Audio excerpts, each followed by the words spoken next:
எல்லாமே மறந்து போயிடும். ரொம்ப பரிதாபம். எங்கள் அம்மா டெய்லி அழுவாங்க, ஆண்டவரே என் பையன் முட்டா பயலாயிட்டானே, ஏதாவது அவனுக்கு ஞானத்தை கொடுத்து அவனை காப்பாற்றக்கூடாதா அப்படின்ட்டு. அப்போ தான் எங்கள் தாத்தா ஊர்லேருந்து வந்து என்னோடய மார்க் ஷீட்டை பார்த்தாங்க. கணக்கில் வந்து 0-9 மார்க். அப்போ அவங்க ஒரு அழகான ஒரு ப்ரேயர் பண்ணாங்க. ஆண்டவரே, கேள்விப்படாத மார்க் என் பேரன் வாங்கியிருக்கிறான், இப்படி ஒரு மார்க் இருக்க விஷயம் எனக்கு இன்றைக்கி வரைக்கும் தெரியாது. பரவாயில்ல, இந்த முன்னால் இருக்க 0 தூக்கி பின்னாடி போடுங்க, எல்லாம் சரியாக போயிடும். அந்த ஒரு ஹெல்ப் அந்த பயலுக்கு பண்ணுங்க ஆண்டவரேன்னு ஒரு ஜெபம் பண்ணேன். அடுத்த எக்ஸாமில் 90 மார்க்.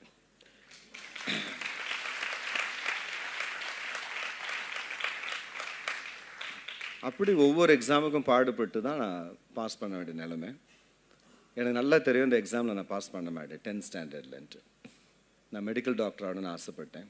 ஏன்னா எங்கள் வாத்தியார் என்னை கூப்பிட்டு சொன்னார், உனக்கு ஒரு கம்பவுண்டர் வேலை கூட கிடைக்காது, இவ்வளோ மட்டமான ஒரு பர்ஃபார்மன்ஸ். நான் சொன்னேன், எனக்கு அந்த மெமரி லாஸ் ப்ராப்ளம் இருக்குது சார், எல்லாம் மறந்து போயிடுது. அதை கவர்மெண்ட் ஒத்துக்காதேப்பா, மார்க்கை தானே பார்ப்பாங்க. சரி, it's okay.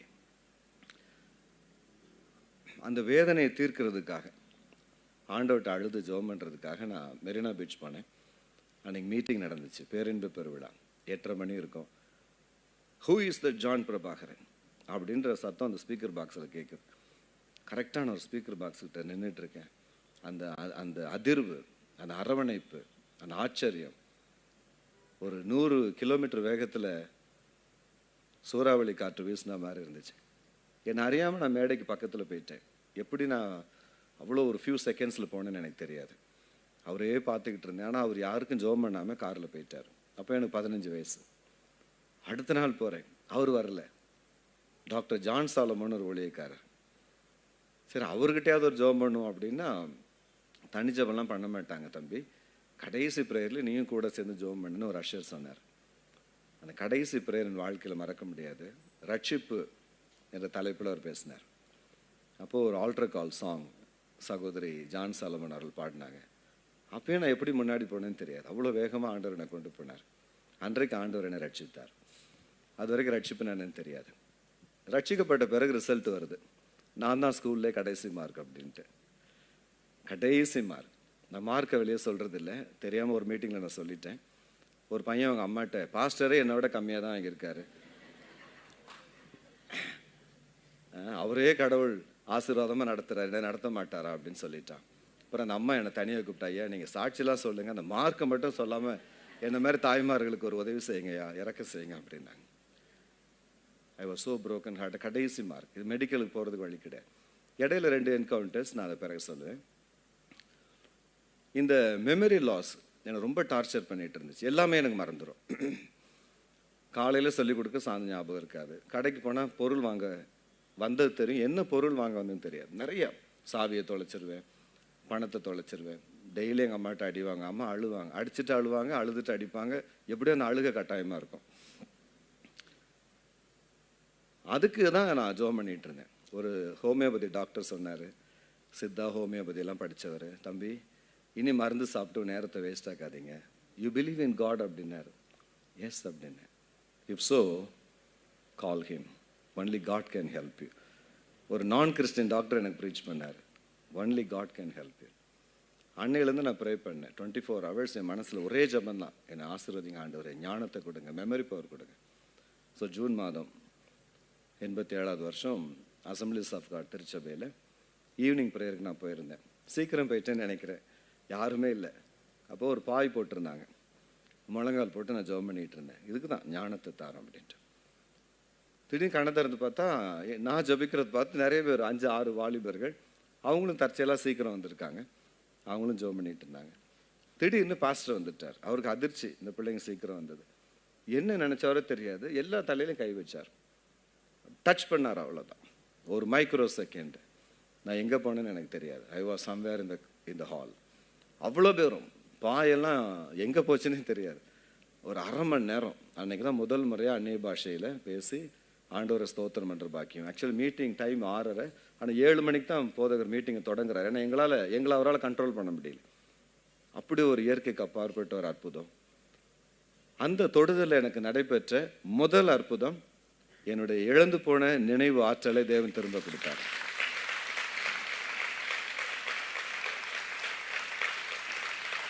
Amen. Amen.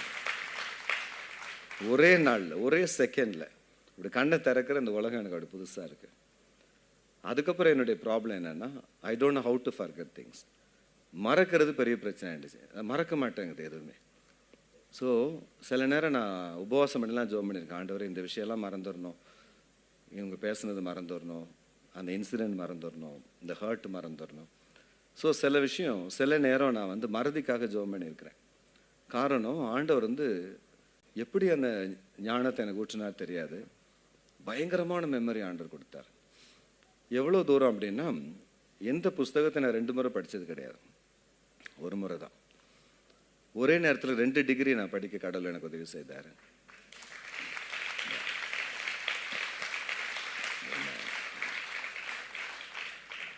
Most of the time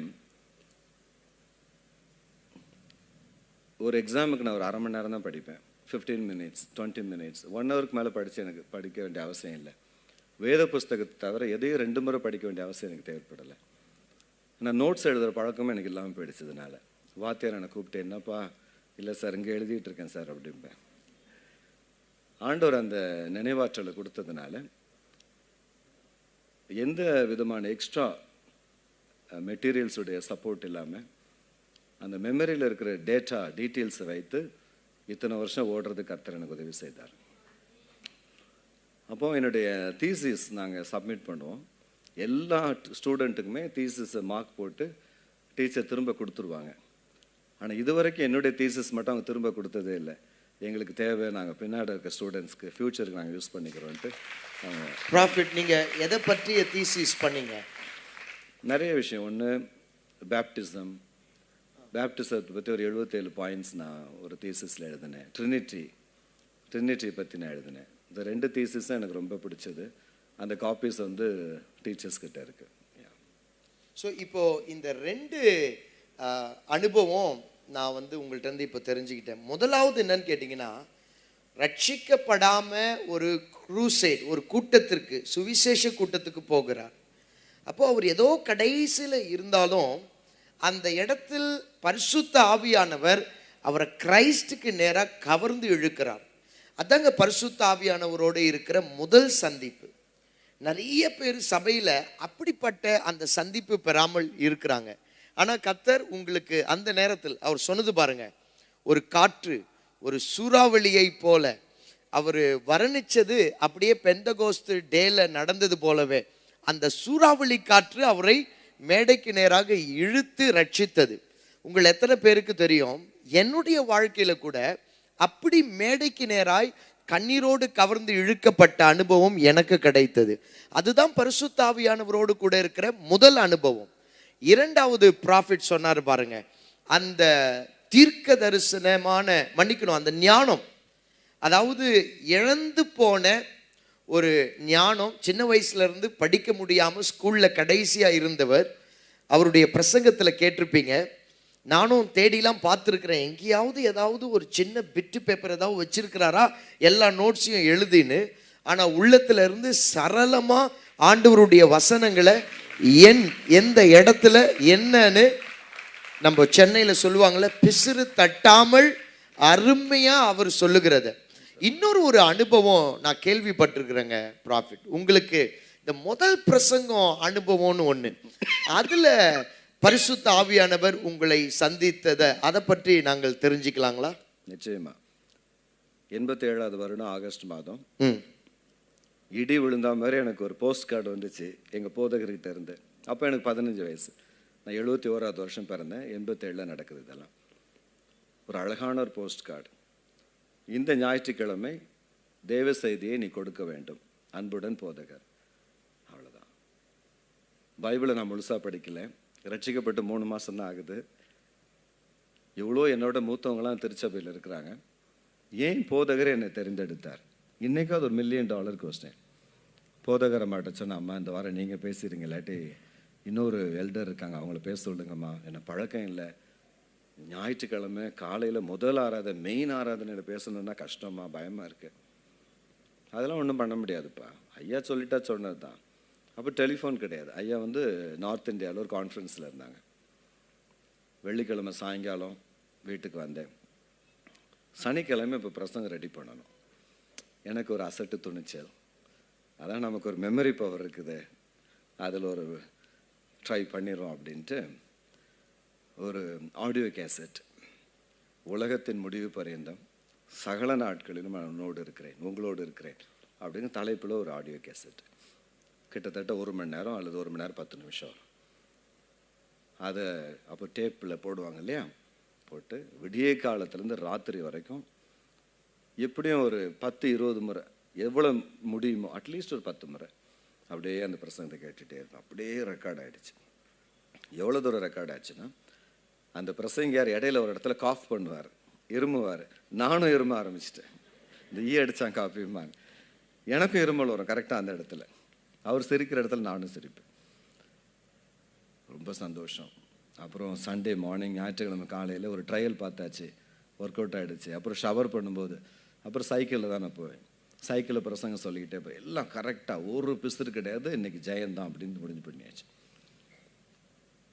பிரசங்கம் இப்பொழுது நம்முடைய அன்பு சகோதரன், நம்முடைய அன்பு மகன் ஜான் பிரபாகர் நடத்துவார் அப்படின்னு அம்மா சொல்லிட்டாங்க. அப்பயும் கான்ஃபிடென்ஸ் தான், ஏன்னா ஆராதனை 1 மணி நேரம் நடந்துச்சு. அந்த 1 மணி நேரமும் நான் ஆராதிக்கலை, இந்த பிரசங்கத்தை நான் திரும்ப சொல்லிக்கிட்டே இருந்தேன். முன்னாடி போய் நிற்கிற வரைக்கும் தான் எனக்கு அந்த ஞாபகம், அந்த திறமை, தைரியம் எல்லாம் இருந்துச்சு. சும்மா எதுக்கோ அப்படி கண்ணை திறந்து பார்த்தேன், அவ்வளோதான், எல்லாம் மறந்து போச்சு. ஒரு வார்த்தை ஞாபகம் கிடையாது. நடுக்கம், பயம், என்னை அறியாமல் நான் அழ ஆரம்பிச்சிட்டேன். சின்ன பிள்ளை தானே அப்போ தான் நான் +1 ஜாயின் பண்ணியிருக்கேன். நான் அழுத உடனே எல்லாரும் ஒன்று மாதிரி பார்க்க. அப்போ வந்து ஒரு சண்டே ஸ்கூல் டீச்சர் அக்கா இருந்தாங்க. ஜான் வாட்ஸ் ராங் அப்படின்னாங்க. அக்கா எனக்கு பிரசங்கம் மறந்துருச்சுக்கா, திரும்ப பிரசங்க ஞாபகம் வரும்னு நான் ப்ரே பண்ணுங்க ப்ளீஸ், தயவு செஞ்சு ப்ரே பண்ணுங்க. அப்போ ஒரு சிலர் சிரித்தாங்க. அப்போது அந்த டீச்சர் அக்கா சொன்னாங்க, இதில் என்ன சிரிப்பு இருக்குது, நம்ம பிள்ளை அவன் மறந்துட்டான், இதில் என்ன, எல்லாம் ஜோம் பண்ணுங்க தம்பிக்காக, ஞாபகம் வரட்டும். கிட்டத்தட்ட 5-10 நிமிஷம் சபையர் எனக்காக ஜோம் பண்ண, ஆண்டவரே இந்த பிரசங்கியா இருக்குது ஞாபகத்தை கொடுங்க அப்படின்ட்டு. நிச்சயமாக போதகரமாக டென்ஷன் ஆகிருப்பாங்கன்னு தான் நான் நினைக்கிறேன். ஆனாலும் ஆண்டவர் என்னை கைவிடலை. நான் அழுதுகிட்டு இருக்கும்போது, அது ஒரு ஸ்போர்ட்ஸ் ஆடிட்டோரியம், அதோட கடைசியில் ஒரு டென்னிஸ் போர்டு, ஒரு டென்னிஸ் டேபிள் ஒன்று இருந்துச்சு. அந்த டென்னிஸ் டேபிளுக்கு பின்னால் ஆண்டவராகிய இயேசு கிறிஸ்து அந்த டேபிள் மேலே கையை வச்சுட்டு என்னை பார்த்து ஸ்மைல் பண்ணிகிட்டு இருக்காங்க.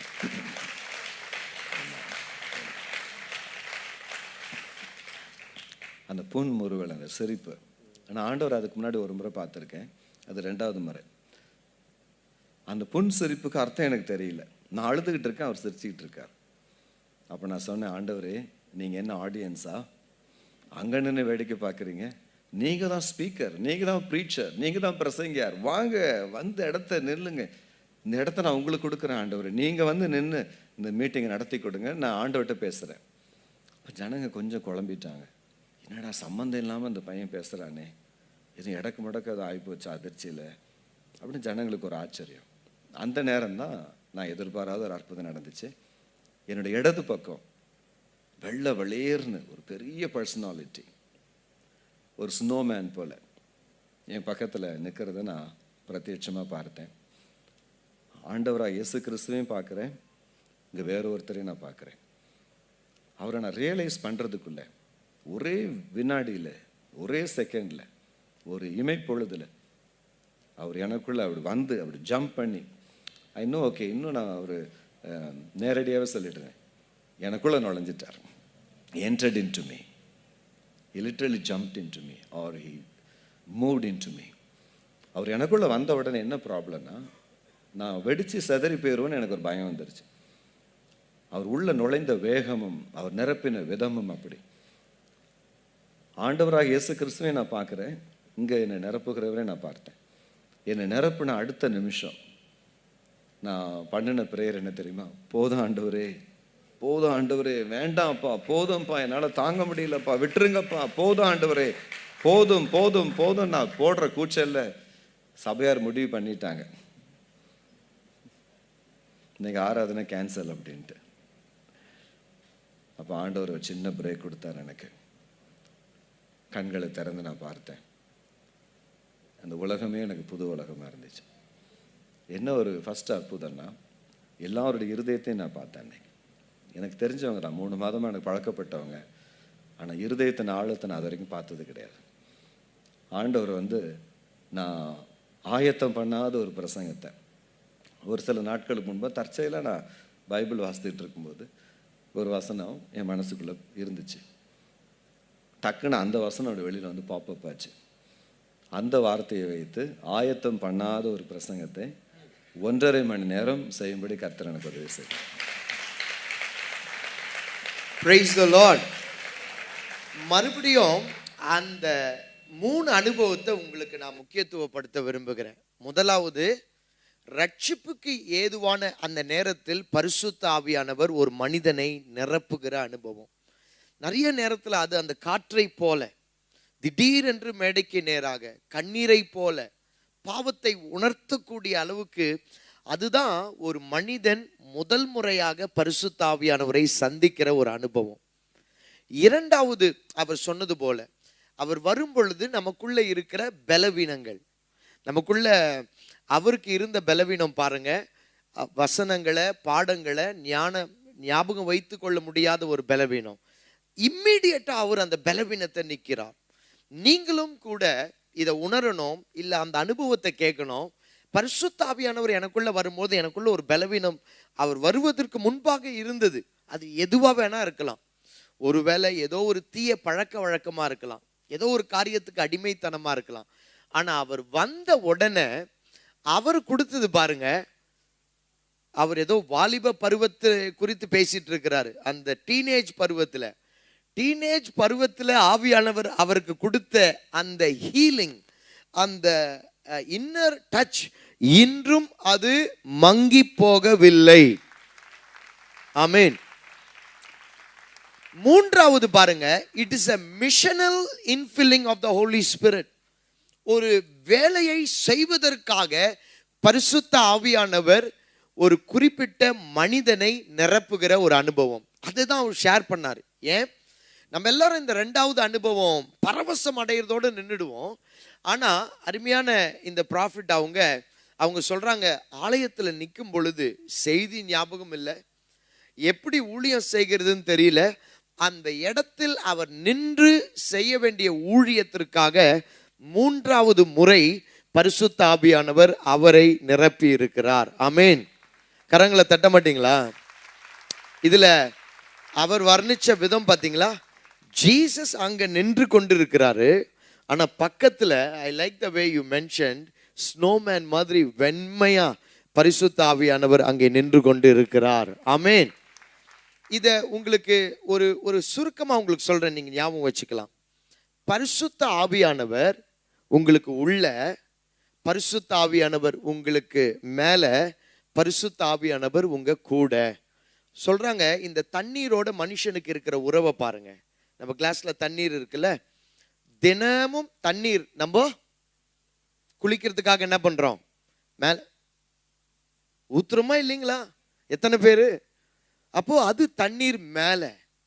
அடுத்தது, கூடவே எங்க போனாலும் என்ன எடுத்துட்டு போறோம்? பாட்டில். பரிசுத்த ஆவியானவர் நம்ம கூட.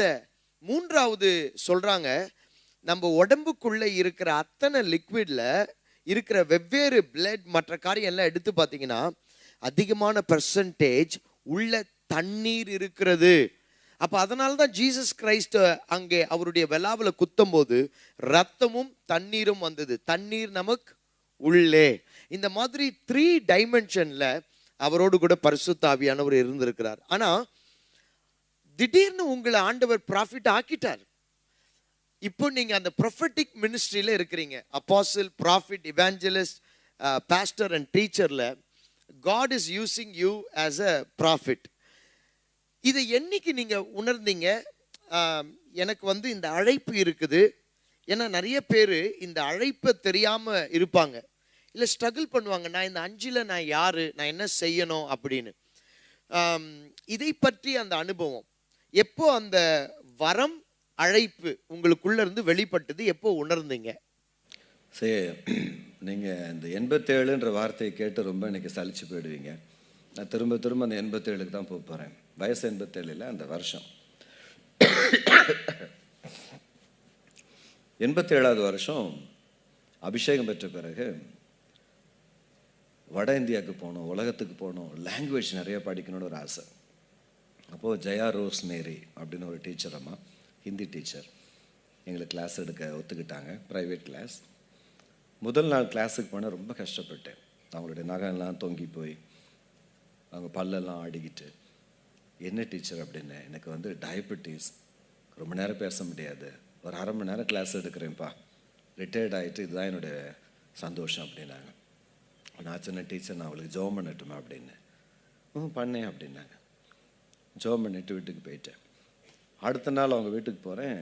அவங்கள மாதிரி யாரோ ஒரு அழகான ஒரு அம்மா இருக்காங்க. அதாவது அவங்களோட ஒரு 30 வயது குறைந்த ஒரு அம்மா இருக்காங்க. அப்போ அவங்க சொல்லுவாங்க, என் டாக்டர் பக்கத்தில் தான் இருக்காங்க. ஸோ அவங்க மகா போல் இருக்குன்ட்டு, டீச்சர் இருக்காங்களான்னு. டேய், நான் தான்டா டீச்சர்ண்ணா. ஐயோ, இன்னும் இது அடையாளமே தெரியல. அந்த பல்லெல்லாம் ஃபிக்ஸ் ஆகி நகமெல்லாம் சுகமாகி she was young, she became young. Unbelievable healing. எனக்கே ஒரு நிமிஷம் நம்ப முடியல.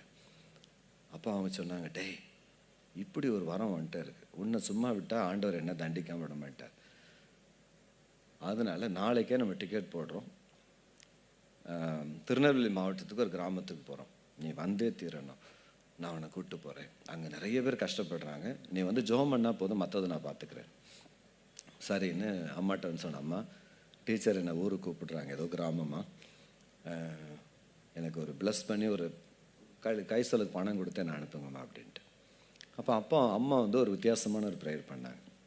அந்த ப்ரேயருக்கு பின்னாடி ஒரு ஃப்ளாஷ்பேக் இருக்குது. ஆக்சுவலி எங்களுடைய தாத்தா தங்கையா, அவங்க பேர், கடவுளுடைய ஒரு தீர்க்கதரிசி. அவங்க முழு நேர தீர்க்கதரிசி. கொஞ்ச நாள் கவர்மெண்ட்டில் ஒர்க் பண்ணாங்க. மற்றபடி அவங்க 1915 வருஷத்துலேருந்து அவங்க தீர்க்கதரிசி. இடையில கொஞ்ச நாள் கஷ்டத்துக்காக வேலைக்கு போனாங்க. ஆண்டவர் அதை ஸ்டாப் பண்ண சொன்னதுனால வேலையை விட்டுட்டாங்க.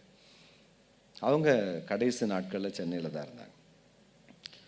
பிசாசு அவங்கள கண்டா ஒரு 1.5 கிலோமீட்டர், 1 கிலோமீட்டர், அரை கிலோமீட்டர் தூரத்துலலாம் ஓடும்.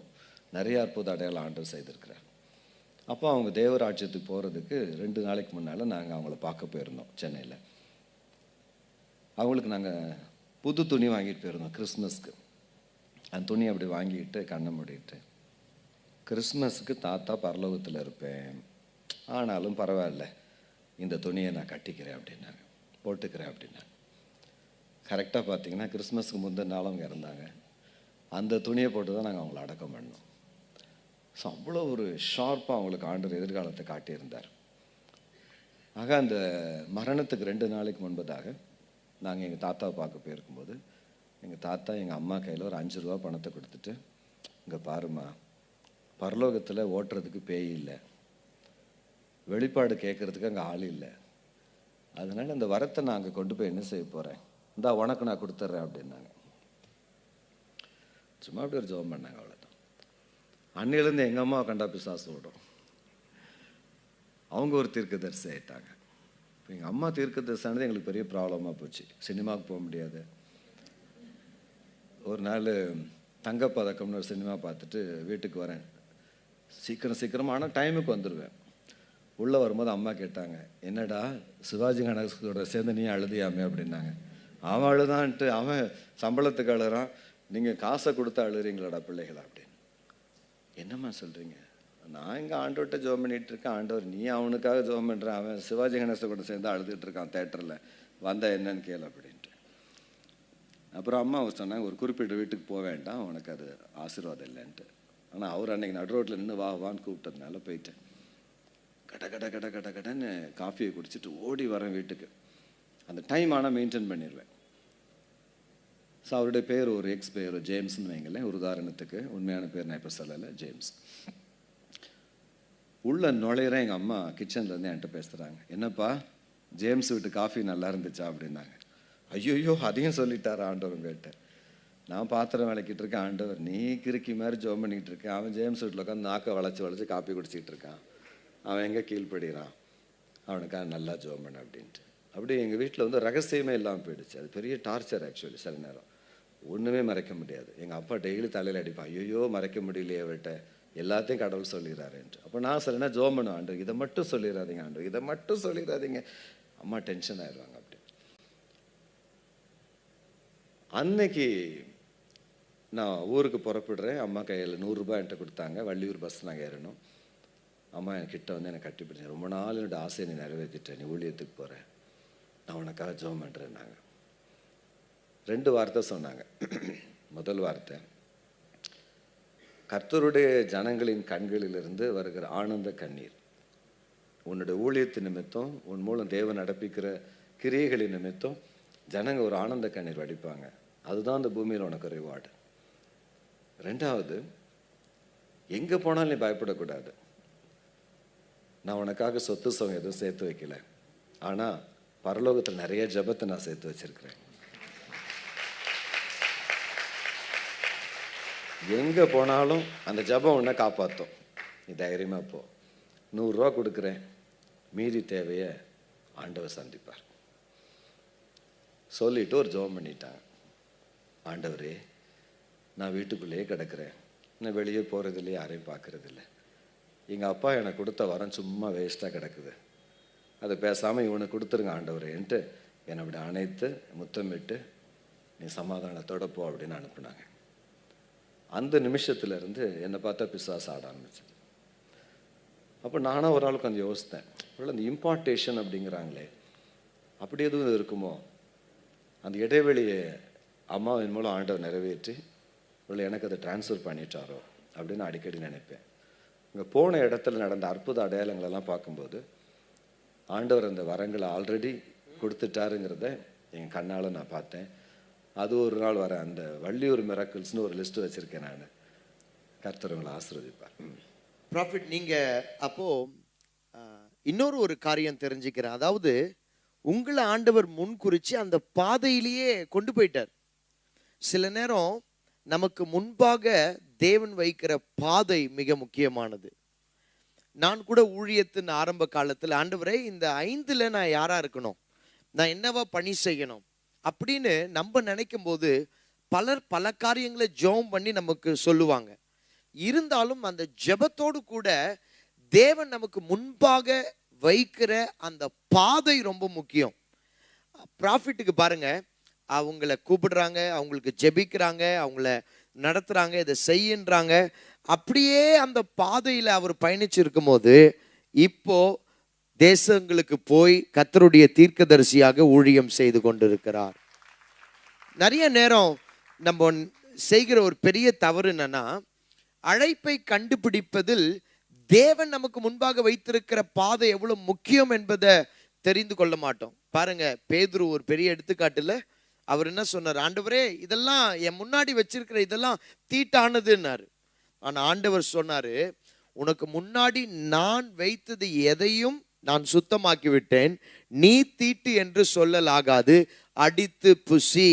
எவ்வளோ பெரிய எடுத்துக்காட்டு. ஏன்னா பீட்டருடைய நெக்ஸ்ட் மிஷன் அழைப்பு, தேவன் அவருக்கு முன்பாக வைத்ததை அவர் எடுத்து சாப்பிடுகிற, பெற்றுக்கொள்ளுகிற ஒரு கீழ்ப்படிதலில் அவருடைய அழைப்பு அடங்கி இருந்தது. கைகளை தட்ட மாட்டீங்களா? ஆனா எனக்கு, நான் இந்த ஃபேமிலியை சமீபத்தில் முதல் முறையாக சந்தித்தேன். ப்ராஃபிட் அவங்க அம்மா என்கிட்ட பேசிட்டு இருந்தாங்க. அவங்க பேசும்பொழுது நான் உணர்ந்தது என்னன்னு கேட்டால், ஆவியானவர் அப்படியே பேசிட்டு இருக்கிறார்.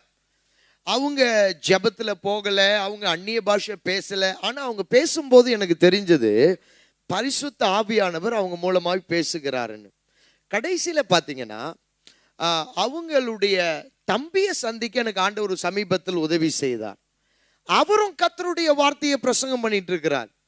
இவருக்கு ஒரு அண்ணன் இருக்கிறார்னு கேள்விப்பட்டேன். அவரும் கர்த்தருடைய ஊழியத்தை மகிமையாய் செய்து கொண்டிருக்கிறார். இப்படி குடும்பத்தை பற்றி கேள்விப்பட்டா ஒவ்வொருத்தரும் கர்த்தருக்காக எழும்பி பிரகாசித்து கொண்டிருக்கிறாங்க ஒவ்வொரு பகுதியா. நல்ல கவனிங்க, இது பைபிள் காலேஜ் போய் ஊழியம் செய்த குடும்பம் அல்ல. இது தேவனால் அபிஷேகம் பண்ணப்பட்டு வேர் பிரிக்கப்பட்டு கர்த்தருக்காக அவருடைய ஆவியை பெற்று ஊழியம் செய்கிற அனுபவம். அதுதான் எனக்கு ரொம்ப ஆச்சரியம். நான் நம்புறேன் ப்ராஃபிட் அவங்க சொல்லும் பொழுது அவங்க தாயார் பண்ண ஜெபம் இன்று பல வகையில கர்த்தர் ஒரு மனிதனை தெரிந்து கொள்ளுகிறார், பல காரணத்தினால. ஆனால் இவர் அதை ரீஎம்பசைஸ் நான் பண்ணி கேட்க போகிறேன் அவங்கள. என்னன்னு கேட்டால், ஒரு பெற்றோர் தன் பிள்ளைகளுக்காக ஜெபிக்கிறது எவ்வளோ பெரிய முக்கியம். நீங்க உங்க வாழ்க்கையில நிறைவு பார்க்காத வாக்குத்தத்தங்கள் கூட உங்க ஜெபத்தின் மூலம் உங்கள் பிள்ளைகளுடைய வாழ்க்கையில் தேவன் உங்களுக்கு கொடுத்ததை நிறைவேற்ற உண்மை உள்ளவரா இருக்கிறார். அடுத்தது ப்ராஃபிட்டுடைய லைஃப்ல அவர் கூட வந்த ஊழியர்கள், சில ஊழியர்கள் அவர் மேல கரங்களை வைத்தது, அந்த இம்பார்ட்டேஷன் அவர்களோடு கூட அவங்க இருந்தது. இன்றைக்கு மக்கள் என்னன்னா ப்ராஃபிட், அவங்க என்ன நினைக்கிறாங்க, நிறைய பேர் இப்படிப்பட்ட மக்களும் இருக்கிறாங்க.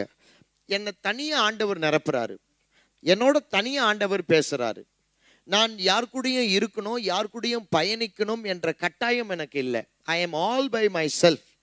டைரக்டாக நான் தேவனோடு கூட ஒரு உறவு வைத்து கொண்டு நானே தனிமையில் பயணிக்கிறேன். இவர்களுக்கு ஜெபித்த பெற்றோர்களோ இல்லை இவர்களுக்கு தற்போது ஜெபிப்பதற்காக மக்களோ சபையோ இல்லை இவர்கள் கடந்து போகிற பாதையில் கூட பயணிக்கிற ஊழியர்களோ என்று அதனுடைய முக்கியத்துவம் அபிஷேகமும் அந்த கூட பயணிக்கிற மக்களின் முக்கியத்துவத்தை பற்றி நீங்க ஷேர் பண்ணுங்களேன். நிச்சயமா. எனக்கும் முதல்ல ஆரம்ப ஊழியத்தில் இப்படி ஒரு நினைப்பு இருந்துச்சு. ஆண்டும் நம்மளோட நேரடியாக பேசுகிறார், நாம் இந்த ஊழியத்தை சமாளிச்சிடலாம் அப்படின்ட்டு. ஊழியம் வெற்றிகரமாக நடந்துகிட்டு இருக்கிற நேரம். ஆனால் என் வாழ்க்கையில் ஒரு வெறுமை, சாதாரண வெறுமை கிடையாது, ஒரு எம்டினஸ். ஒவ்வொரு மீட்டிங் முடிச்சுட்டு வரும்போதும் ஒரு வெறுமை. அப்போ டிவி ப்ரோக்ராம் இருந்துச்சு, எங்களோட நிறைய டீம் வருவாங்க. இல்லை ஒரு தம்பி கூட இன்றைக்கி வந்திருக்காங்க.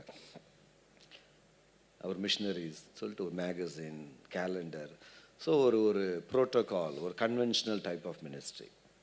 ஸோ ஊழியத்தில் வளர்ந்துக்கிட்டு இருந்த ஒரு அனுபவம், சந்தோஷம். ஒரு 32 நாடுகளில் ஊழியம் இருந்துச்சு, பிரான்ச்சஸ் அல்லது ஜெபக்குழுக்கள். என்னை அறியாமலே ஓகே வி ஆர் செட்டில்டு. ஆனால் அந்த வெறுமை என்னால் மேற்கொள்ள முடியல. அப்போ நானே மனைவி ஹோட்டல் ப்ரீஸ்னு ஒன்று இருந்துச்சு முந்தி, இப்போ கிடையாது. அங்கே 3 நாள் நாங்கள் உபவாசம் பண்ணி ஜெபம் பண்ண, ஆண்டவரே இந்த வெறுமையை எங்களால் ஹேண்டில் பண்ண முடியல, எங்கேயோ நாங்கள் எதுவும் மிஸ் பண்ணுறோம், எங்களுக்கு உதவி செய்யுங்க ஆண்டவரேன்ட்டு. அப்போ ஆண்டவர் எனக்கு 2 கேள்வி கேட்டார். Who is your apostle, where is your tithe? உன்னுடைய அப்போஸ்தலர் எங்கே, உன் தசமபாகம் எங்கேன்ட்டு. ஆண்டவரே நான் வர்ற எல்லாத்தையும் கணக்கு பழக்காமல் செலவு பண்ணுறேனே. It's okay, where is your tithe, who is your apostle? தெரியல ஆண்டவரே. அப்போ ஆண்டவர் சொன்னார், உனக்கு ஆர்டினேஷன் கொடுத்தார் பார்த்தியா, போதகர் டேவிட் சுந்தரமணி ஐயா, சாது ஐயா, அவர் தான் உனக்கு அப்போஸ்டல். உடனே போ, உன்னோட தசமபாகத்தை கொடுத்து அவர்கிட்ட ஆசீர்வாதம் வாங்கிக்கோ அப்படின்ட்டு. அப்பாயின்மெண்ட் கிடைத்தது. உடனே போனோம். உள்ளே நுழையும் போதே எனக்கு இருதயத்தில் இருந்த 3 கேள்விக்கு அவங்க ஆன்சர் பண்ணாங்க. உள்ளே நுழையும் போதே ஒரு அரை மணி நேரம் எங்களோட பேசி ஜெபம் பண்ணி ரொம்ப நேரம் அன்றைக்கி ப்ரேயர் பண்ணாங்க. ப்ரேயர் பண்ணி முடித்தோடனே தசமபாகத்தை வாங்கிட்டாங்க. அடுத்த நாள் எங்கள் கார் ஆக்சிடெண்ட் ஆச்சு. தசமபாகம் கொடுத்தா அடுத்த நாள் 2வது மாதம் போய் தசமபாகம் கொடுத்தோம். அந்த காரை சேல்ஸ் பண்ண வேண்டியது ஆகிடுச்சு. இன்சூரன்ஸ்க்கு சரியாக கிளைம் பண்ண முடியல. 3வது மாதம் டைட் கொடுத்தோம், ஆஃபீஸை மூட வேண்டியது ஆகிடுச்சு. 4வது மாதம் டைட் கொடுத்தோம், கேலண்டர் அன்னைக்கு அந்த மாதம் பிரிண்ட் பண்ண முடியாமல் ஆகிடுச்சு. 5வது மாதம் டைட் கொடுத்தோம், மேகசினை ஸ்டாப் பண்ண வேண்டியது ஆகிடுச்சு. 6வது மாதம் டைட் கொடுத்தோம், நிறைய மிஷினரிஸாக வேறு ஆர்கனைசேஷனுக்கு ஹேண்ட் ஓவர் பண்ணிட்டோம். 7வது மாதம் டைட் கொடுத்தோம், டிவி ஊழியத்தை ஸ்டாப் பண்ணிட்டோம்.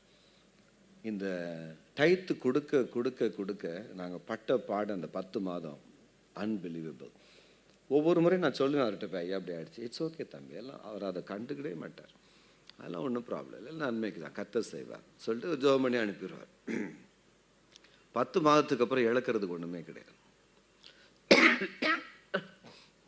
ஆனால் நாங்கள் தசமபாகத்தை நிறுத்தலை, மாதத்துக்கு ஒரு முறை போய் ஜெபம் பண்ண நிறுத்தலை.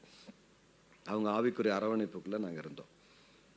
ஆனால் 10 மாதத்துக்கு பிறகு ஒரு அற்புதம் நடந்துச்சு. வானம் திறக்கப்பட்டது. ஆண்டவர் என்கிட்ட பேசுகிறார், இந்த பூமியில் நியாய தீர்ப்பு நாளில் எதை குறித்து உன்னிடத்தில் நான் கணக்கு கேட்க மாட்டேனோ அதை குறித்து இந்த பூமியில் நீ கவலைப்பட வேண்டிய அவசியம் இல்லை. You don't need to be concerned about anything for which I will not hold you liable on the day of judgment. உன்னுடைய ஊழியத்திற்கு அவசியமாக இல்லாத, ஊழியம் போல இருந்த எல்லாவற்றையும் நான் எடுத்து போட்டேன். இப்போ நீ பாரம் இல்லாத ஒரு மனுஷன். கிறிஸ்துவை தவிர, சுவிசேஷம் தவிர, ஆண்டோடைய சித்தத்தை தவிர எனக்கு வேறு எந்த பாரமும் கிடையாது. நான் உன்னை நஷ்டப்படுத்தல, உன்னை நான் விடுதலை ஆக்கி இருக்கிறேன். அப்போ நான் அன்றைக்கி வீட்டுக்கு வந்து பார்க்குறேன், 2 பெட்டி, எனக்கு ஒரு பெட்டி, என் ஒய்ஃபுக்கு ஒரு பெட்டி இருந்துச்சு. அவ்வளோதான் அன்றைக்கி பேலன்ஸ் மீதி இருந்துச்சு. அன்னைக்கு ராத்திரியிலேருந்து எங்கள் ஆண்டவர் ஆசீர்வதிச்சார். எத்தனையோ மடங்கு அதை வார்த்தையில் சொல்ல முடியாது. கணக்கில்லாத வரங்களை, வார்த்தைகளை, வழிகளை தேவன் எங்களுக்கு அறிமுகப்படுத்தினார். இந்த 10 மாதம் நான் நினச்சேன் நஷ்டப்பட்டுட்டு இருக்கேன்ட்டு. இல்லை, என் வாழ்க்கைக்கு எதெல்லாம் தேவையில்லையோ, என் அழைப்புக்கு எதெல்லாம் அவசியம் இல்லையோ, அது எல்லாவற்றையும் கர்த்தருடைய ஆவியானவர் அவருடைய ஞானத்தின்படி எடுத்து போட்டார். அந்த 10 மாதத்துக்கு பிறகு தான் எங்கள் வாழ்க்கையில் ஒரு பெரிய நிறைவு வந்தது. அதுக்கு பிறகு தான் அந்த ஆவிக்குரிய ஐக்கியம் அப்படிங்கிறத நான் ரொம்ப அனுபவிக்க ஆரம்பித்தேன். ஒரு நாள் நாங்கள் அமெரிக்க நாட்டில் ஒரு கான்ஃபரன்ஸ் போயிருந்தோம். அப்போ அது பிரதர் பெனிஹின் அவங்களுடைய ஸ்பெஷல் ஈவினிங் அது. அப்போது எங்களுக்கு ஒரு ஸ்பெஷல் இன்விடேஷன் மாதிரி இருந்துச்சு. இப்படி ஒரு ஹாலில் தான் அன்றைக்கி மீட் பண்ணார் எல்லோரும். Doctor Morris Cerullo, doctor Benny Hinn. Brother Benny Hinn இதே வார்த்தையை சொன்னார். சொல்லிட்டு ஒரு வார்த்தையை சொன்னார், ஓரல் ராபர்ட்ஸ் தான் என்னோடய ஆவிக்குரிய தந்தை, நான் அவருக்கு தான் தசமாக கொடுப்பேன், அவரோட தான் இருந்தேன். அவர் இறந்த பிறகு நமக்கு தான் வயசாகி போச்சு, 55+ ஆகிடுச்சு, இனி நம்ம எக்ஸ்பீரியன்ஸ் போதாதான்னு நான் இண்டிபெண்ட்டாக இருந்துட்டேன். 6 மாதத்துக்குள்ள என் வாழ்க்கை தலைகளை போச்சு. பிறகு டாக்டர் டிஜிஎஸ் தினகரனை நான் ஆவிக்குரிய தந்தையை ஏற்றுக்கிட்டேன். அவர் இறந்த பிறகு திரும்ப எனக்கு மறதி வந்துருச்சு.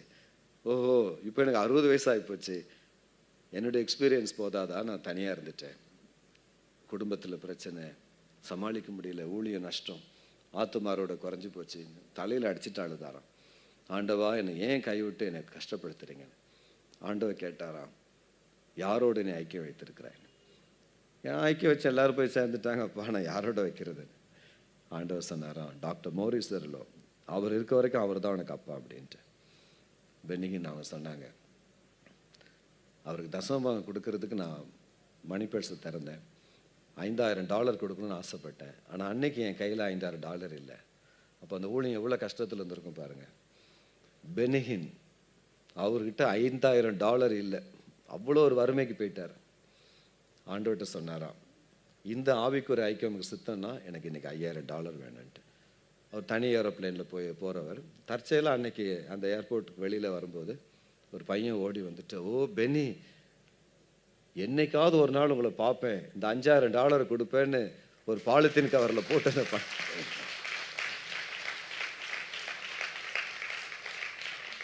எத்தனையோ மாதமாக நான் அந்த கவரை நான் ஒழிச்சு வச்சுக்கிட்டு இருக்கிறேன். ஏதாவது ஒரு மீட்டிங்கில் அஷர்ட்டை கொடுத்து விட்டு உங்கள் கைக்கு அந்த பணம் வரணும்னு நான் காத்திருந்தேன், நேராகவே கொடுத்துட்டேன்னு. திரும்ப அந்த ஊழியத்தை ஆண்டவர் நிலைப்படுத்தினார். So this is a story. கலாத்தியர் புஸ்தகம் 2ஆம் அதிகாரம் 6, 7, 8 வசனத்தின்படி பரிசுத்தவான்களின் ஐக்கியம், அதை நம்ம அவாய்ட் பண்ணவே முடியாது. எவ்வளோ பெரிய ஆளாக இருந்தாலும் அவங்களுக்கு ஒரு ஆவிக்குரிய தந்தை தேவன் வைத்திருக்கிறார். நான் பார்த்த வரைக்கும் தினகரன் ஐயா அவங்களுக்கு கடைசி வரைக்கும் ஒரு ஆவிக்குரிய தகப்பன் இருந்தாங்க. அவங்க தசமாக கொடுத்தாங்க. அந்த போதகர் வீட்டுக்கு வந்து ஜெபிப்பாங்க, அவங்க போய் ஜெபம் பண்ணுவாங்க. இந்த ரகசிய ஐக்கியம் தான் அவங்கள கடைசி வரை காப்பாத்துச்சு. ஸோ ஐக்கியம் இல்லாமல் ஆவிக்குரிய வாழ்க்கையில் ஜெயமும் இல்லை, தொடர்ச்சியும் இல்லை. நிறைய நேரம் நம்ம அதை உணர்றதில்லை. நம்ம என்ன நினைக்கிறோம், எனக்கு நான் பேசுகிற இந்த பாஷை, நான் பெற்றுக்கொள்ளுகிற இந்த பரவசம், இதோடு கூட பரிசுத்த ஆவியானவரை பற்றிய வெளிப்பாடை நிறுத்தி விடுகிறோம். ஆனால் நம்ம ஒவ்வொருத்தருடைய வாழ்க்கையிலையும் நம்மோடு கூட வருகிற ஊழியர்கள், தேவன் நமக்காக நியமித்த ஊழியர்கள், அவங்க நம்ம மேலே வைக்கிற கரங்களை வைத்து ஊழியத்துக்கு வேர்பிரிக்கப்படுகிற அந்த அனுபவம், அதே போல நமக்காக ஜெபிக்கிற மக்கள், இப்படி பரிசுத்த ஆவியானவர் என்பவர் தனியாக ஒரு மனிதனை எழுப்புகிறவராக இல்லை, அப்படியே நம்மளை பயன்படுத்தினாலும் நம்மை சுற்றிலும் பாதுகாப்பு வளையத்தை அவர் ஏற்படுத்தக்கூடிய ஆவியானவராக இருக்கிறார். ஒரு பெரிய ஆமேன்னு சொல்லுங்களேன். அப்போ இந்த நாள் அந்த சத்தியத்தையும் பரிசுத்த ஆவியானவரை பற்றி பெற்றுக்கொண்டீங்க. சரி, இப்போ முடிக்கிற தருவாயில் இருக்கிறோம். ஒரு காரியத்தை கேட்டுட்டு அதுக்கு பிற்பாடு அவர் உள்ளத்தில் வைத்திருக்கிற சில ஆலோசனைகளை பெற்று நம்ம ஜெபத்துக்குள்ளே போக போகிறோம். பட் ப்ராஃபிட், இப்போ கடைசியாக நம்ம பரிசுத்த ஆவியானவருக்குள்ள ஒவ்வொரு மனிதனும் வைத்து கொள்ள வேண்டிய அந்த ரிலேஷன்ஷிப்பில் முக்கியமான அவங்க தெரிந்து கொள்ள வேண்டிய 3 காரியம். அதாவது பைபிளில் பார்க்கிறோம், நம்மை விட்டு ஆவியானவர் போவது இல்லை, போக மாட்டார், உண்மை உள்ளவர் இல்லை. ஆனா பழைய ஏற்பாட்டில் ஆவியானவர் இல்லாமல் தவித்த மக்களை பார்க்கிறோம். சவுல் போன்றவங்க, சிம்சோன் போன்றவங்க, இப்படி பலர். அப்போ இந்த காலத்தில் இருக்கிற நாம் எப்பொழுதுமே ஆவியானவரோடு கூட இருக்க வேண்டும் என்றால் நீங்க கொடுக்கக்கூடிய ஒரு சில வேர்ட்ஸ், ஆலோசனைகள் சபைக்கு என்னவா இருக்கும்? ஒரு தனி மனிதனுக்கு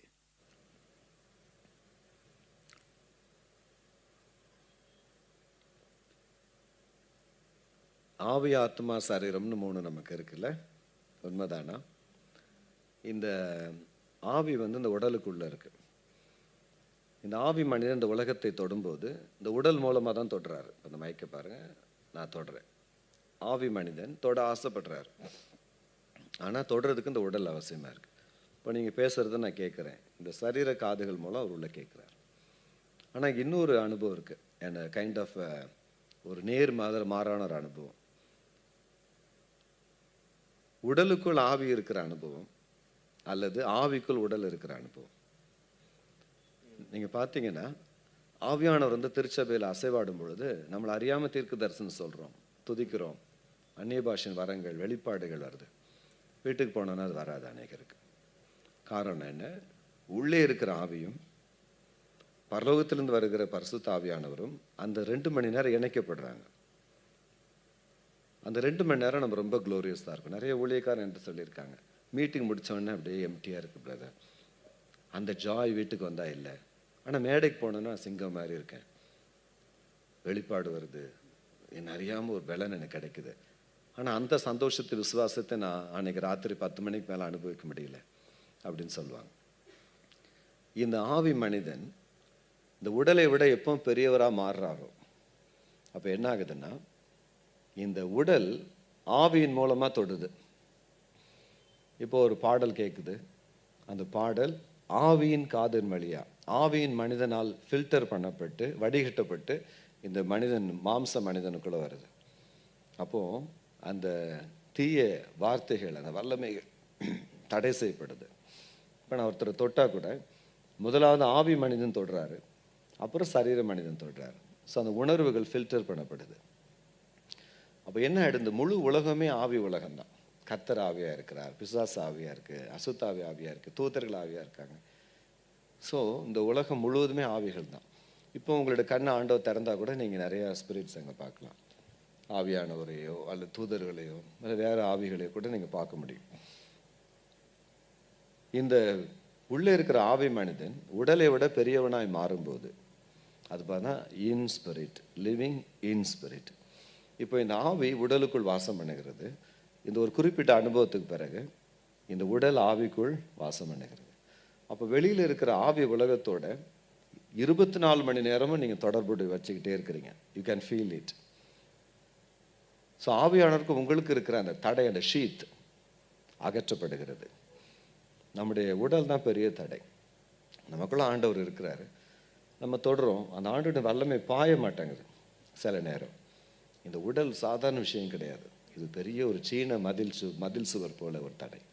இதை மேற்கொள்றதுக்கு எனக்கு தெரிஞ்ச ஒரு ஷார்ட்கட், இந்த ஆவி மனிதன் பெரிய ஆள் ஆகணும். அதான் எடிஃபிகேஷன். 1 கொரிந்தியர் 14:1-2-3 எடிஃபிகேஷன். இந்த எடிஃபிகேஷனுக்கு தான் அந்த அந்நிய பாஷையின் வரங்கள் சொல்லப்பட்டிருக்கு. 2-3 வகையில் இந்த ஆவி மனிதன் பெரியவர் ஆவார். அது ரொம்ப ஷார்ட்கட்டு இந்த அந்நிய பாஷையில் பேசுகிறது தான். அது யூதா புஸ்தகத்தில் 20-21 ப்ரேயிங் இன் ஸ்பிரிட். இந்த ஆவி மனிதன் உள்ள வளர்றது உங்களுக்கே தெரியும், வாபிள் ஆகும். ஒரு குறிப்பிட்ட டைம் வந்த உடனே ஒரு கொஞ்ச நேரம் ஆண்டோடைய முகம் தெரியும், அப்புறம் தெரியாது, அப்புறம் கேட்காது. அப்படின்னா நீங்கள் டச் பண்ணிக்கிட்டு இருக்கீங்க அந்த பார்டரை. தெளிவாக இந்த ஆன்மீக உலகத்தை நீங்கள் அறிந்து கொள்கிற வரைக்கும் இந்த ஆவி மனிதன் வளர்ந்துட்டார்னு வச்சுக்கோங்களேன். அதுக்கு பிறகு you are in spirit, you are having a direct 24 hours contact with the Lord himself. So what happens, you will know the mind of God. So 1 கொரிந்தியர் புஸ்தகம் 2ஆம் அதிகாரம் கடைசி 2 வசனத்தில் எங்களுக்கோ கிறிஸ்துவின் சிந்தை உண்டாயிருக்கிறது. மைண்ட் ஆஃப் கிரைஸ்ட்னு ஒன்று இருக்குது. ஆண்டவர் என்ன நினைக்கிறார், இந்த விஷயத்தை பற்றி ஆண்டவர் என்ன நினைக்கிறார். ஓகே, இந்த படிப்பு எங்கள் அப்பாவுக்கு பிடிச்சிருக்கு, அம்மாவுக்கு பிடிச்சிருக்கு, எனக்கு பிடிச்சிருக்கு. What does the Lord think of it? ஆண்டவர் என்ன நினைக்கிறார்? You will know the mind of God automatically. You will know this is what this. Then God will show you the solution. இந்த 2 வரங்கள் இருக்கு பாருங்க, அறிவின் வரம், ஞான வரம். அறிவுங்கிறது அந்த பிரச்சனையை தெரிந்து கொள்வது, ஞானம்ங்கிறது அந்த பிரச்சனைக்கு தீர்வை கண்டுபிடிக்கிறது. ஸோ அறிந்து கொள்வது மட்டுமல்ல, அந்த தீர்வையும் தேவன் அருளி செய்வார். இது நம்மளா ஆண்டோட்ட தேவ சமூகத்தில் இருந்து ஆவியில் நிறைய ஜபிக்கும் போது கட்டாயமாக அந்த எக்ஸ்பீரியன்ஸ் வரும். நான் டெஸ்ட் பண்ணியிருக்க மட்டும் இல்லை, நிறைய செமினார்ஸில் நான் ப்ராக்டிஸ் பண்ணியிருக்கேன், நான் கிளாஸ் நடத்தியிருக்கேன். அவ்வளோ பேரும் இன்னைக்கு சாட்சியாக சொல்கிற வார்த்தை தான், பிரதர் எங்களுக்கும் ஆண்டவருக்கும் இடைவெளி எல்லாம் போச்சு. we are able to serve God in a different way. ரெண்டாவது இம்பார்ட்டேஷன், ஷார்ட்கட். அதாவது நம்முடைய முயற்சி இல்லாமல் வர ஒரு ஷார்ட்கட். இன்னைக்கு என்னுடைய ஆசை தான், நான் இன்னைக்கு ப்ரிப்பேர் ஆகி வரும்போது ஆண்டவரே இந்த பிள்ளைங்களுக்கு ஒரு இம்பார்ட்டேஷன் கொடுக்கணும். ரோமர் புஸ்தகம் 1ஆம் அதிகாரம் 9-11 பவுலடிக்கு சொல்கிறாரு, நான் ரோமாபுரிக்கு வரேன், என் வரங்களை உங்களுக்கு கொடுக்கறதுக்காக வரேன். ஸோ 14-17 சொல்கிறாரு, அது நிமித்தம் எனக்கு தடை உண்டாயிற்று. ஏன் தடை உண்டாயிற்று? அந்த இம்பார்ட்டேஷன், அந்த பரிசுத்தாவினர் எடுத்து கொடுக்குற அந்த பாக்கியத்தை திருச்சபை பெற்றுக்கொள்ள கூடாதபடி ஒரு பெரிய தடையை பிசாசு உண்டு பண்ணுது பவுலடிகளுக்கு. இம்பார்ட்டேஷன். 3வது ரொம்ப சிம்பிளான விஷயம், பைத்தியக்கார மாதிரி பைபிளை படிக்கணும். யார மாதிரி? ஆமாம். ஸோ 1 பேதுரு 2:1-2 போட்டிருக்கு, புதிதாய் பிறந்த குழந்தையை போல. குழந்தை காலையில் என்ன குடிக்கும்? ஹார்லிக்ஸா? புதிதாய் பிறந்த குழந்தை Complan, breakfast, brunch, lunch, evening tea. சொல்லுங்க, பைத்தியம் மாதிரி படிக்கணும். You and the world has to become one. Reason என்னன்னா, இப்போ ரஷ்யாவுக்கு போகிறீங்கன்னு வச்சுக்கோங்களேன், அவன் பேசுகிறது உங்களுக்கு கேட்கும், ஆனால் புரியாது, ஏன்னா அவங்களுக்கு அந்த லாங்குவேஜ் தெரியல. பரிசுத்த ஆவியானவர் முதல்ல வசனத்தின் மூலமாக தான் பேசுவார். இனிமேல் பேசுறதுக்கு வசனம் இல்லை. இப்போ அந்தமானுக்கு போங்கிறார் கர்த்தர். அது அந்தமானுங்கிற வேர்டு பைபிளில் இல்லை. அந்த டைமில் அவர் அந்த வேர்டை சொல்வார், கோட் அந்தமான். அது வரைக்கும் 99% ஆவியானவர் தன்னுடைய லாங்குவேஜ், தன்னுடைய வார்த்தை நிறைந்த புஸ்தகத்தின் மூலமாக தான் பேசுறது வழக்கம். ஸோ வெளிநாட்டுக்கு போகும்போது அவங்க பேசுறது உங்களுக்கு கேட்டாலும் புரியல, ஆவியானவர் பேசினாலும் உங்களுக்கு புரியாது. Since you do not know this word. இந்த 3 நான் சின்ன வயசுலேருந்து முயற்சி பண்ணது. கர்த்தர் எனக்கு அதை கிருபையாக கொடுத்தாரு. எனக்கு தெரிஞ்ச 3 உண்மை இது. தேங்க்யூங்க ப்ராஃபிட். ஐ வாண்ட் டு அதை மறுபடியும் உங்களுக்கு நான் அடையாளப்படுத்தி காட்ட விரும்புகிறேன். முதலாவது, பரிசுத்த ஆவியானவரோடு கூட நம்ம வைத்திருக்கிற உறவை பலப்படுத்தி கொள்ள என்ன செய்யணும்னு கேட்டால், போக போக போக போக இந்த பரவசம் மாத்திரம் அல்ல, திடீர்னு இசை நேரத்தில் வருகிற ஒரு பரவசம் அல்ல, மாறாக அந்த தீர்மானம் எடுக்கிறோம் பாருங்க, டிசிஷன் மேக்கிங், அதில் ஆவியானவர் சொல்லுகிறத நம்ம செய்யும் பொழுது அவரோடு கூட இருக்கிற உறவு பலப்படுகிறது. ஆனால் அது அவர் சொல்கிற தீர்மானம் தானா? அதை கேட்கவும் அதை துணிஞ்சு செய்யணும்னா என்ன நடக்கணுமா? நம்முடைய சரீரம், மாம்சம், இதுதானே பேதுருவை பார்த்து ஆண்டவர் என்ன சொன்னாரு? பேதுரு, உன் ஆவி ரொம்ப உற்சாகமா இருக்குது, ஆனா உன் மாம்சம் என்னவா இருக்கு? அதுக்கு இன்னொரு அர்த்தம் என்ன தெரியுமா? உன் ஆவி மெலிஞ்சிருக்கு, உன் மாம்சம் உன் ஆவியை மூடி இருக்குன்னு. ஆனா ப்ராஃபிட் சொன்னது என்னன்னு கேட்டா, உன் மாம்சம் கர்த்தரோட நடக்க நடக்க நடக்க மெலிஞ்சிரணும், ஆனா ஆவியின் மனிதன் அவன் பெருகி விடணும். அதுதான் பரிசுத்த ஆவியானவரால் நடத்தப்படுகிற அனுபவம். ஆமேன். அடுத்தது அவர் 2வதாக சொன்னது இம்பார்ட்டேஷன். ஒரு பக்கம் ப்ராஃபிட் அவங்க ஈஸின்னு சொல்லிட்டாலும் அதுலேயும் ஒரு சிரமம் இருக்கு. ஏன்னா யாரோ ஒரு மனிதன்ட்ட இருக்கிறத நீங்கள் பெறணும், ஆண்டவர்கிட்ட இருக்கிறத டைரெக்டாக வாங்குறது கூட கொஞ்சம் ஈஸி. இன்னொரு நபர்கிட்ட இருக்கிறத வாங்கும்போது அந்த நபரோட நடந்து அந்த நபர்கிட்ட கொட்டு வாங்கி திட்டு வாங்கி பணி செய்து தாழ்மையாக இருந்து கண்டித்து உணர்த்தப்பட்டு அங்கே இருக்கிற அந்த இம்பார்ட்டேஷன் இல்லை. ஆனால் இன்றைக்கு ஆண்டவர் அவர் சொல்லியிருக்கிறாரு, ஒரு இம்பார்ட்டேஷனை நமக்கு தேவன் வைத்திருக்கிறார். ஆமேன். ஆமென். ஒரு முறை நீங்க சொன்னீங்க, அது பர்சனல் ஸ்டோரி. நீங்க டிஜிஎஸ் அங்கிள்கிட்ட அவர் என்ன வேணும்னு கேட்கும் போது நீங்க கேட்டது. அது அது அதுக்கு முன்னாடி அந்த 3வது காரியத்தை நான் உங்களுக்கு எம்பசைஸ் பண்ணிடுறேன். ஆண்டவருடைய வார்த்தை. நிறைய நேரம் பிலீவர்ஸ் பண்ணுகிற ஒரு காரியம் என்னன்னு கேட்டா, நான் ஜெபிக்க போறேன். பெற்றோர்கள் சொல்லுவாங்க, என் பிள்ளை ஜெபிக்கவே மாட்டேங்குது. மனைவி சொல்லுவாங்க, ஹஸ்பண்ட் ஜெபம் பண்ண மாட்டேங்கிறாரு. அப்போ நான் சொல்றது ஒன்று, ஜெபிக்காதீங்க. என்ன பயந்துட்டீங்க? நான் என்ன சொல்ல வரேன்னா, ஜெபம் என்பது நீங்க தேவனோடு கூட நடந்தாதான் அதை நீங்க ரொம்ப தீவிரமா செய்ய முடியும்.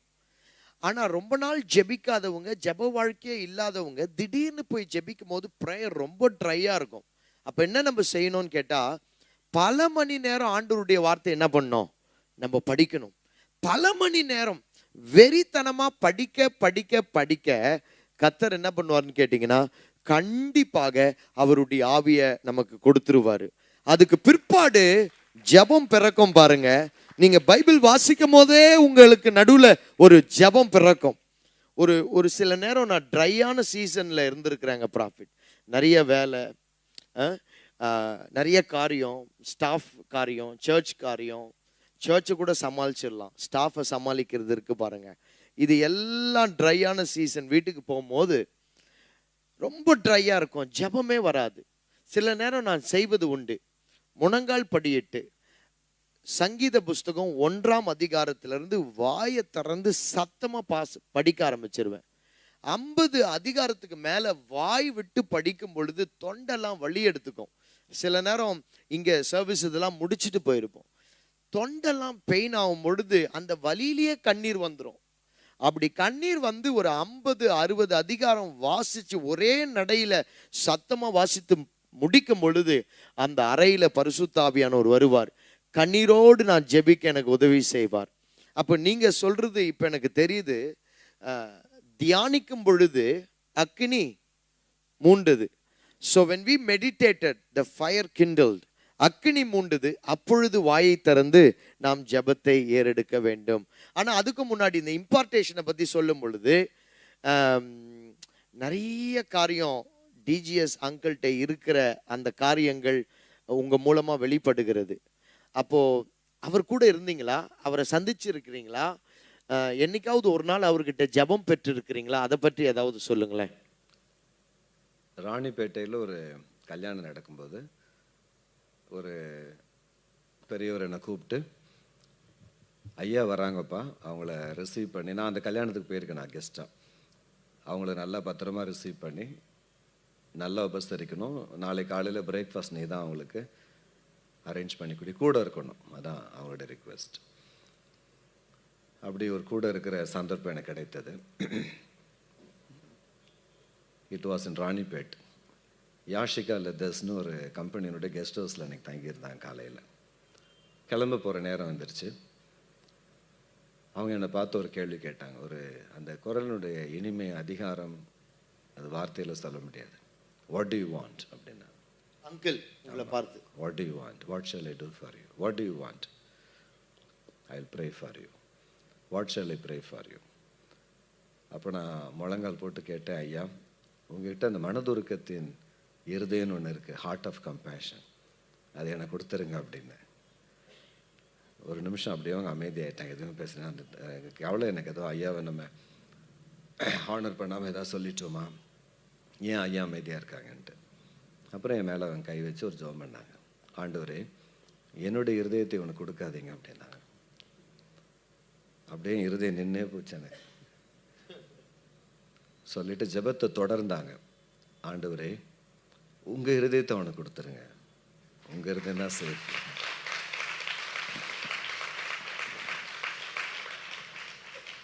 அதுக்கு ஒரு காரணத்தை ஜெபத்திலே சொன்னாங்க. ஆண்டவரே, நான் வாழ்ந்த காலம் வேற, இவன் வாழ போகிற காலம் வேற, நான் சந்தித்த ஜனங்கள் வேற, இவன் சந்திக்க போகிற ஜனங்கள் வேற.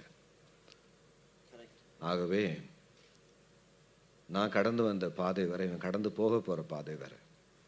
ஆகவே உங்கள் இருதயத்தை கொடுத்து அனுப்புங்க ஆண்டவரேன்ட்டு உள்ள உருகி எனக்கு ஜெபம் பண்ணாங்க. அன்னைக்கு நான் வெளியே வரும்போது நிச்சயமாக என்னுடைய வாழ்க்கையில் ஒரு எக்ஸ்ட்ரா ஒரு மாற்றத்தை ஆண்டவர் கொடுத்தார். யாரை பார்த்தாலும் எனக்கு பிள்ளைங்க மாதிரி தெரியும். ஒரு நாள் தெரியாமல் ஒரு 50 வயசு அம்மாவை டாட்டர்ன்ட்டு அந்த அம்மா என்னை திரும்பி பார்த்துச்சு. அப்போ எனக்கு ஒரு 25 வயசு தான் இருக்கும், 24 23 வயசு. டாட்டர் அப்படின்ட்டேன். அந்தம்மா அப்படியே திரும்பி பார்த்து, என்ன இந்த பாஸ்டர் என்ன டாட்டர்னு கூப்பிடுறாரு? நான் சொன்னேன், உங்களுடைய முகத்தை நான் பார்க்கலம்மா, உங்கள் இருதயத்தை பார்க்குறேன், நான் ஆவியை பார்க்குறேன். அது ஒரு அன்புக்காக ஏங்கிட்டு இருக்கு, அதனால் தெரியாமல் நான் சொல்லிட்டேம்மா அப்படின்னு. அப்படியே ஒரு இருதயத்தை அன்னைக்கு ஆண்டவர் எனக்கு கொடுத்தாரு. அதனால் காட்ஸ் கிரேஸில் நான் மன்னிக்காத யாருமே கிடையாது, எனக்கு பாஸ்டே கிடையாது.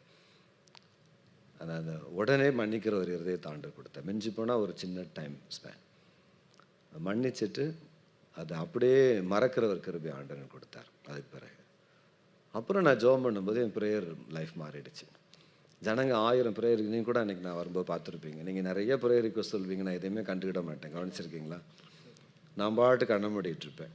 நீங்கள் சொல்கிற ப்ரேயர் ரிக்வஸ்ட்லாம் ஒரு பக்கம் என் காதில் போனாலும், எந்தெந்த விஷயத்தை குறித்து தேவன் கரிசனையாக இருக்கார், எதை குறித்து அவர் கவலைப்படுறார், எந்த விஷயம் அவருடைய இருதயத்துக்கு நெருடலாக இருக்குது அல்லது அவருடைய இருதயத்துக்கு பிரியமாக இருக்குது, what is in is mind, என்னுடைய ஒரே கொஸ்டின் அதுதான். ஸோ ப்ரேயர் லைஃப் மாறிடுச்சு. அப்புறம் 24 ஹவர்ஸ் ப்ரே பண்ணுற ஒரு கிருபை எனக்கு கிடச்சிது.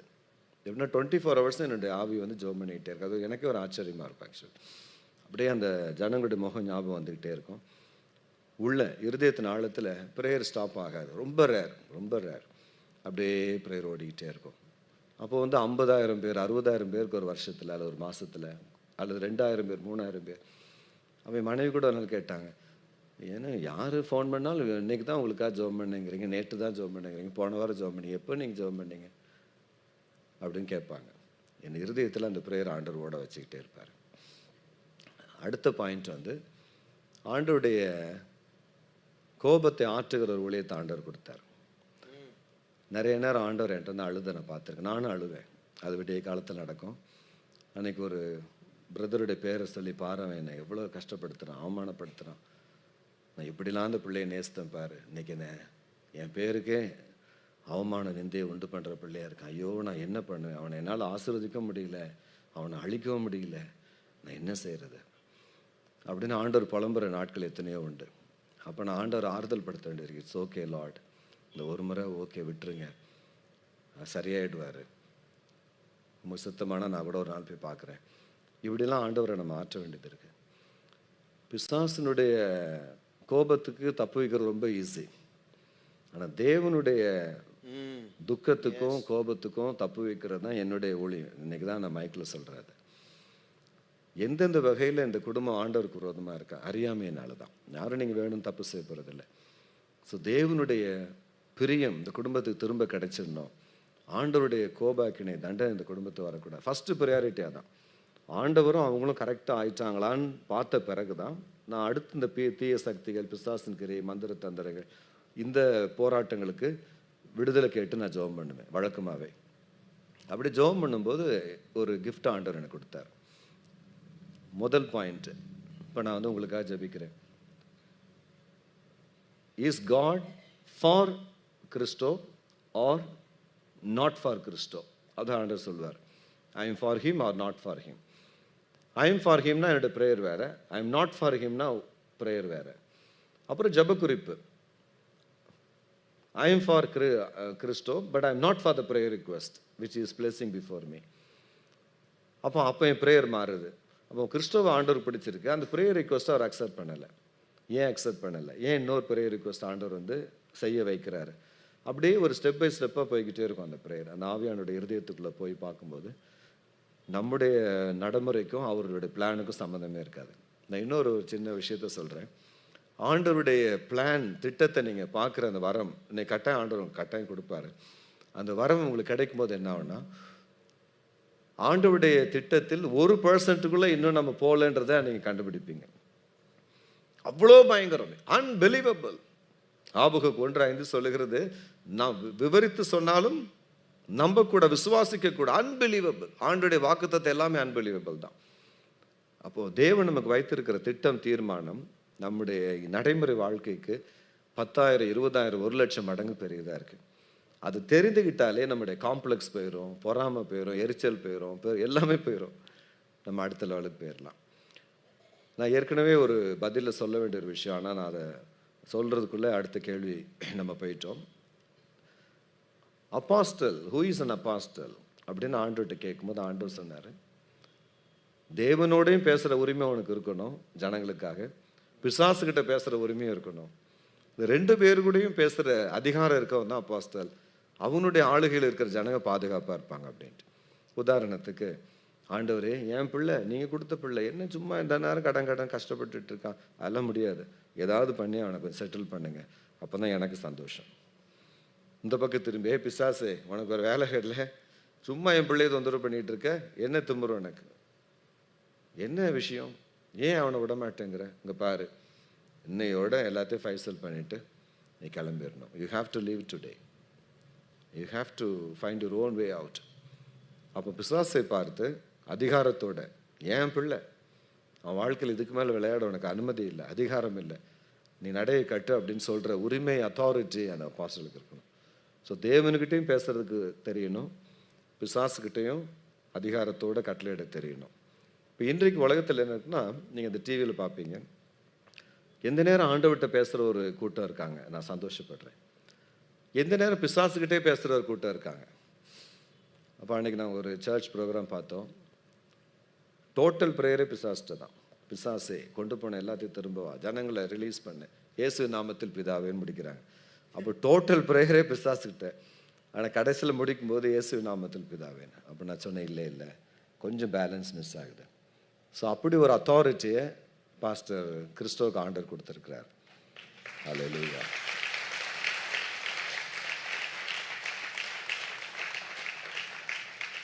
அதுக்கான அடையாளத்தை ஆண்டவர் உங்கள் வாழ்க்கையில் காட்டுவார். ஸோ இந்த குறிப்பிட்ட அனுபவமுடைய ஒரு சில ஊழியர்களில் ஒருவராய் கர்த்தர் உங்கள் ஊழியரை வைத்திருக்கிறார். இது சொல்ல வேண்டியது என்னோட கடமை, அதனால நான் சொல்கிறேன். Thank you. Thank you so much profit. முடிவான இந்த நேரத்துக்குள்ளே வந்திருக்கிறோம். ஸோ நான் நம்புகிறேன் கொஞ்ச நேரம் ப்ராஃபிட் மூலமாக கர்த்தருடைய ஆவியானவர் நம்மோடு கூட இடைப்படுவார். ஜஸ்ட் எல்லாரும் கண்களை மூடிக்கொள்ளுங்க. He will minister to you through the Spirit. எல்லாம் கொஞ்சம் ரெடியாக நீங்கள் அப்படியே பெற்றுக்கொள்ளுகிற ஒரு பாஸ்டருக்குள்ளே வந்துருங்க. Every one in the church, சபையில் இருக்கிற எல்லாரும் இந்த இடத்துல, worshippers, just the worship team come forward. யாரும் இந்த இடத்துல இருந்து ஒருவேளை if you want to move ஏதாவதுன்னா இப்போ தான், இதுக்கப்புறம் மூமெண்ட்ஸ் இருக்கக்கூடாது. அதனால் எவ்ரி ஒன் இப்போ ஒரு ப்ரேயர் டைம்குள்ளே போக போகிறோம். ஆன்லைனில் இருக்கிறவங்க நீங்கள் கூட இப்பொழுது இருக்கிற இடத்துலையே எங்கே இருந்தாலும் சரி, the Spirit of the Lord is here. கர்த்தருடைய ஆவியானவர் நம் நடுவில் இருக்கிறாரு. ஆவியானவர் உங்களோடு கூட, இது ஒரு இன்டர்வியூ அல்ல, இருந்தாலும் செட்டில்டாக இருந்தாலும் பரிசுத்த ஆவியானவர் உங்களோடு கூட பேசி கொண்டு இருக்கிறார். இப்போ ஆண்டவர் உங்களை right now is just going to touch you. எல்லாரும் கண்களை மூடிக்கொள்ளுங்க. Our beloved prophet John will minister to us. However the Lord leads him, he will minister to us. ஒரு 5 to 10 minutes அவருக்கு எப்படி லீடிங் இருக்கோ he will minister. அதுக்கு பிற்பாடு நான் உங்களை ரிலீஸ் பண்ண போகிறேன். ரைட் நவ் ஜஸ்ட் எல்லாரும் கண்களை மூடி பெற்றுக்கொள்ளுகிற ஒரு இடத்துல இருக்கணும். Honour the gifts, honour the anointing. டிமாண்டை ஏற்படுத்துங்க அனாயிண்டிங் மேலே. ஆண்டவரே right now, Holy Spirit right now. பல நிலையில் இருக்கிறீங்க. ஊழியத்துக்கு போகிற தருவாய்க்குள்ள சிலர் இருக்கிறீங்க, சில ஃபேமிலிஸ் இருக்கிறீங்க. சிலர் ஐயோ ஆண்டவர் என் மேலே கோபத்தில் இருக்கிறாரா, எனக்காக இருக்கிறாரா, எனக்கு எதிராக இருக்கிறாரா தெரியலையே அப்படின்னு ஒரு டவுட்ஃபுல்லாக இருக்கிறீங்க. சிலர் ஐயோ என் ஆண்டவர் ரட்சிப்பாரா, will I come to Jesus? இன்றைக்கு நான் அவரை விட்டு தூர போயிட்டேனே, எனக்கு அந்த வரங்கள் கிடைக்கல, எனக்கு அந்த வல்லமைகள் இல்லையே, நான் என்ன செய்வேன்? இப்படி பல இடத்துல இருப்பீங்க. Just close your eyes as prophet ministers. Thank you, Lord. Thank you, Jesus. நான் எங்கே பிரசங்கம் பண்ண போனாலும் அந்த பிரசங்க நேரத்தில் அந்த வெள்ளையாய் தோன்றின, வெண்மையாய் தோன்றின, பனி மனிதனை போல தோன்றின ஆவியானவர் வருவது உண்டு. இன்றைக்கும் அவர் இங்கே இருக்கிறார். அவர் வந்து உங்களை தொடுவார், உங்கள் மீது ஊதுவார், உங்களை நிரப்புவார். இந்த வரத்துக்காக நான் கஷ்டப்படலை, கண்ணீர் வடிக்கலை, இரக்கமாய் தயவாய் ஆண்டவர் எனக்கு அதை கொடுத்தார். ஒரு மெழுகுவர்த்தி எரிந்து கொண்டிருக்கும் போது 100 மெழுகுவர்த்திக்கு அந்த வெளிச்சம் கொடுக்கப்பட்டாலும் கூட அந்த முதல் மெழுகுவர்த்தி அந்த வெளிச்சத்தை இழப்பதில்லை. அதான் இம்பார்ட்டேஷன்.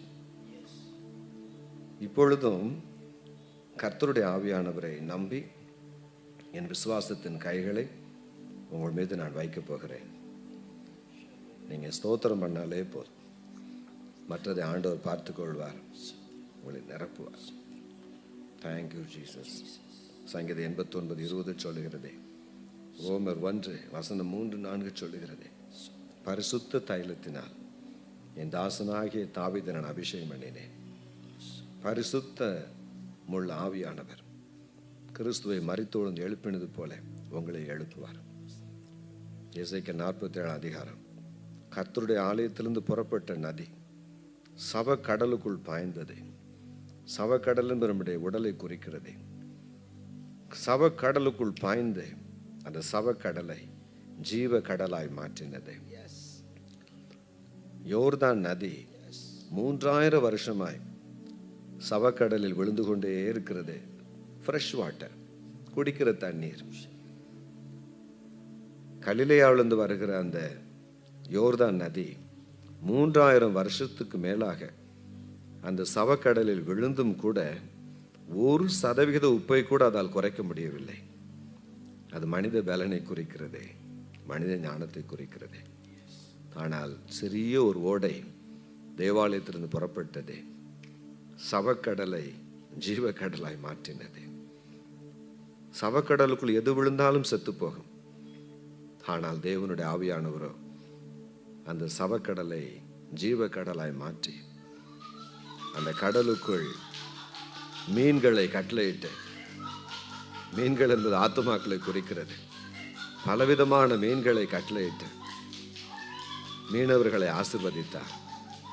இப்பொழுது வீடு என்கிற சவக்கடலுக்குள், இருதயம் என்கிற சவக்கடலுக்குள், உள்ளம் என்கிற சவக்கடலுக்குள், உடல் என்கிற சவக்கடலுக்குள் கர்த்தருடைய ஆவியானவர் புறப்பட்டு வருகிறார். பெற்றுக்கொள், பெற்றுக்கொள், பெற்றுக்கொள், பெற்றுக்கொள், பெற்றுக்கொள், பெற்றுக்கொள்.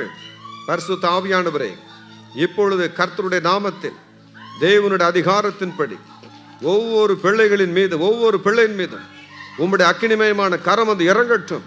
உள்ளே இருக்கிற ஆவி மனிதன் வளரட்டும், வளரட்டும், உடலை விழுங்கட்டும், உடலை விழுங்கட்டும்.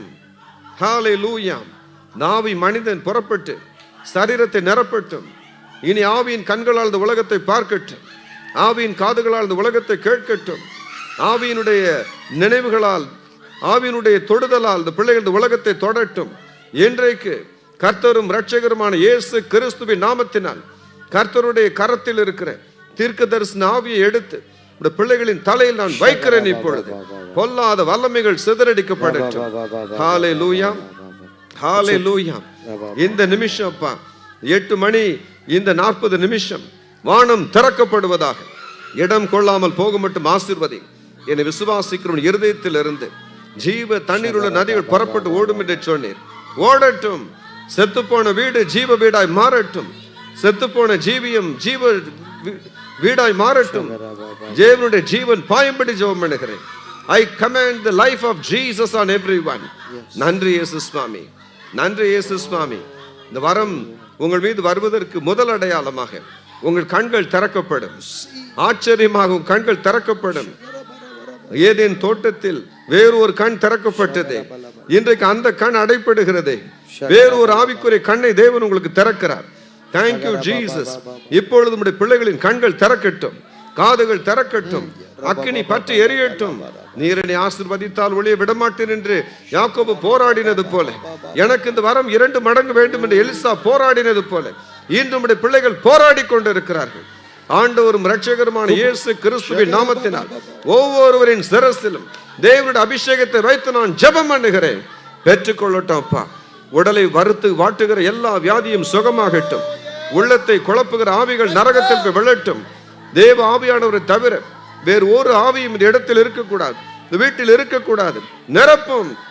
கடைசி நாட்களில் மாமிசமான யாவர் மீதும் ஆவியை ஊற்றுவேன் என்று சொன்னேன். கடைசி நாட்களில் வந்து நிற்கிறோம். கடைசி நாட்களில் வந்து நிற்கிறோம். ஒவ்வொருவரையும் நிரப்பும், ஆசீர்வதியும். ஜெபத்தினர் கேட்பதற்காக நன்றி, உலாவிக் கொண்டிருப்பதற்காக நன்றி. ஹல்லேலூயா. நன்றி இயேசு சுவாமி, நன்றி இயேசு சுவாமி. 5000 10,000 பேருக்காகவா நான் உன்னை தெரிந்து கொண்டேன்? லட்சக்கணக்கான ஜனத்திற்காக, லட்சக்கணக்கான ஜனத்திற்காக, லட்சக்கணக்கான குடும்பங்களிற்காக தேவன் உங்களை தன் கரத்தில் எடுத்து வைத்திருக்கிறார். இந்த திருச்சபையை ஜீவ ஊற்றாக அவர் மாற்றுகிறார். நன்றி செலுத்துகிறோம் சுவாமி. இன்னொரு கட்டிடத்தை கொடுப்பார். எத்தனையோ 1000 ஜனங்கள் விடுதலை உட்காரும்படி கட்டடங்கள் கொடுக்கப்படுகிறதே. நன்றி செலுத்துகிறோம் சுவாமி.